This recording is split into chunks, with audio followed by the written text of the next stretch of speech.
كما باركت على إبراهيم وعلى آل إبراهيم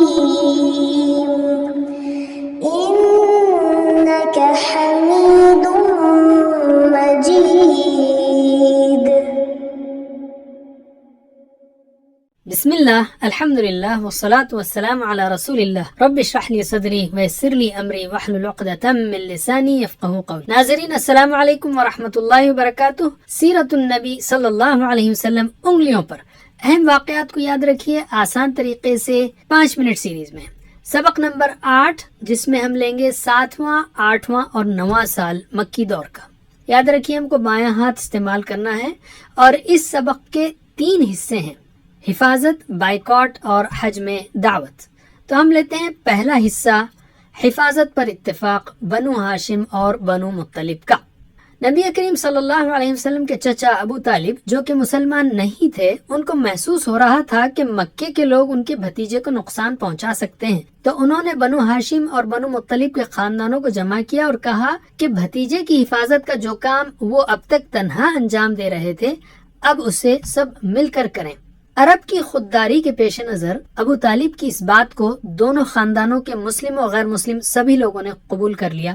صرف ابو لہب نے اس کام میں ساتھ دینے سے انکار کیا اور اس نے قریش مکہ کا ساتھ دینا پسند کیا، حالانکہ وہ رسول اکرم صلی اللہ علیہ وسلم کا چچا تھا. اسباق و عمل: نیکی کے اور دعوت دین کے کاموں میں ایک دوسرے کی مدد کریں، ٹیم بنا کر کام کریں، خاندان کے افراد کو جوڑ کر رکھنے کی کوشش کریں. علم. دوسرا حصہ بائیکاٹ بنو ہاشم اور بنو مطلب کا.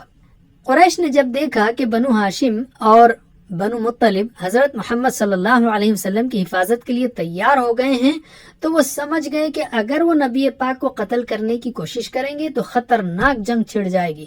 اس لیے قتل کا منصوبہ چھوڑ کر انہوں نے بائیکاٹ کا ظالمانہ معاہدہ بنایا، اور وہ معاہدہ یہ تھا کہ مکے کے مشرک لوگ بنو ہاشم و بنو مطلب والوں سے نہ شادی بیاہ کریں گے، نہ کوئی خرید و فروخت کی جائے گی، نہ ان سے میل جول رکھیں گے اور نہ ان سے بات چیت کریں گے، نہ ہی کوئی رعایت کی جائے گی اور نہ ہی صلح کی جائے گی. اور یہ بائیکاٹ اس وقت تک جاری رکھا جائے گا جب تک کہ رسول صلی اللہ علیہ وسلم کو ان کے حوالے نہ کر دیا جائے.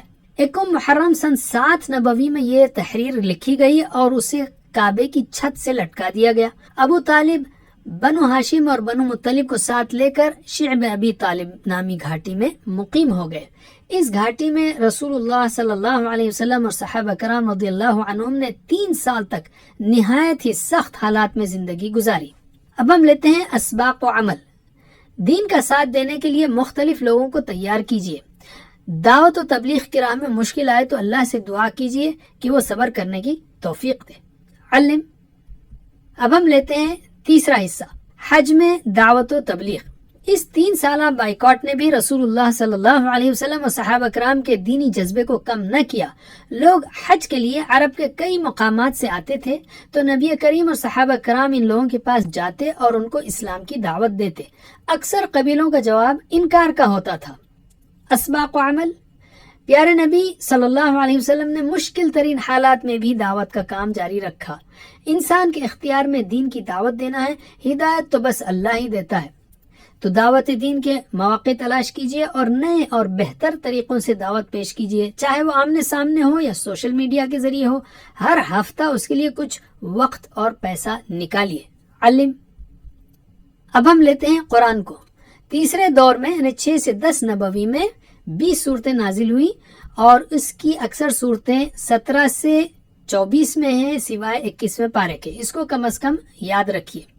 یہ صورتیں ان سخت حالات میں ایک طرف قریش کو اعتراضات کا بہترین جواب دیتی ہیں، دوسری طرف صحابہ کرام کے ایمان کو زبردست مضبوط کرتی اور آخرت کے وعدوں پر یقین کو بڑھاتے ہوئے قربانی کے لیے تیار کرتی ہیں.